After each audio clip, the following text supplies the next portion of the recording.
Perkenalkan, nama saya Jamie dari UIB, NPM saya 1846013, dan hari ini aku akan mempresentasikan tentang badan usaha yang ada di Indonesia. Jadi badan usaha yang Indonesia itu banyak macam gitu ya. Salah satunya adalah koperasi. Biasa kita dengar itu koperasi itu di sekolah. Jadi bentuk usaha yang berlandasan itu asas-asas kekeluargaan. Jadi koperasi itu ya berlandasan asas-asas kekeluargaan gitu ya.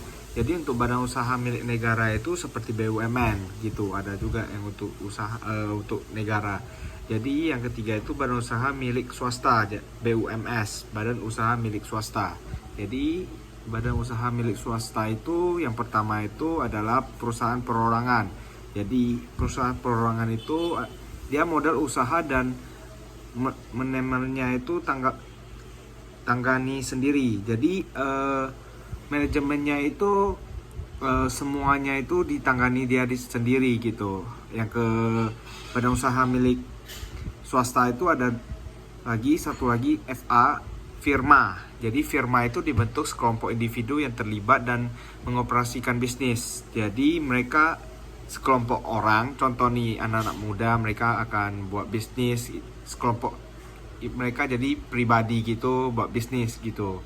Habis itu ada persekutuan komoditor atau CV ya. Jadi biasanya pemilik tidak bertanggung jawab atas jumlah hutang perusahaan. Jadi kita udah keluar modal nih 50 juta contoh.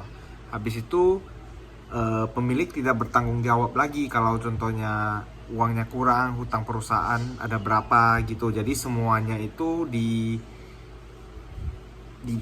uangnya menggunakan uang yang ada di CV kita gitu. Jadi yang keempat itu persero terbatas atau PT yang biasanya ada di mana-mana. Itu usaha yang modalnya dihasilkan penjualan saham gitu. Jadi yang terakhir itu yayasan. Bentuk usaha ini hanya untuk kegiatan sosial seperti yang ada di UIB, kayak di sekolah gitu-gitu ya. Jadi badan usaha berbadan hukum itu perseroan terbatas, koperasi, yayasan BUMN, perseroan terbuka dan perum gitu. Dari badan usaha non badan hukum itu perseorangan, persekutuan perdata, firma, persekutuan komoditor atau CV gitu ya. Badan hukum atau yayasan itu contohnya itu ada di UIB, Yosudarso, Kampus Kudus, mereka menggunakan yayasan itu. Kalau BUMN itu Pertamina, TVRI, Kimia Farma, mereka lebih ke BUMN milik negara. Jadi untuk perseroan atau perseroan itu biasanya Indofood, PLN gitu-gitu ya. Badan usaha non hukum itu biasanya itu firma, Nike, Puma, Converse kayak biasa kayak kita pakai gitu ya. Jadi untuk CV itu biasanya itu MNC, Antam, Posian Indonesia, Pegadaian. Apa syarat pendirinya PT secara formal? Yang pertama, tentunya memiliki pendiri atau direktur dan komisaris. Contoh saya sama teman mau buka, bisnis ini. Jadi saya sebagai direktur yang membuat bisnis ini dan teman saya juga gitu. Jadi teman saya menjadi seorang komisaris gitu. Minimal pendirinya itu 2 orang atau lebih, boleh lebih ya. Jadi tentunya harus ada nama perusahaan. Habis itu susunan pemegang saham.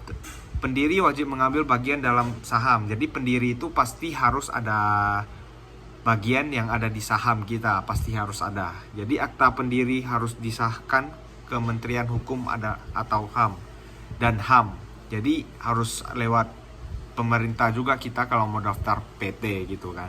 Menepati nilai modal dasar. Biasanya itu nilai normal itu setor minimal 25% dari modal dasar kita ya. Contoh nih PT kecil itu modal harus lebih dari 50 juta. Jadi PT menengah 500 juta. Kalau PT besar itu harus ada 10M gitu. Pengurus pendiri minimal 1 direktur dan 1 orang komisaris gitu ya. Akta notaris yang berbahasa Indonesia semuanya tentunya gitu ya. Gitu aja presentasi hari ini. Terima kasih. Kalau ada yang salah, mohon minta maaf. Masih.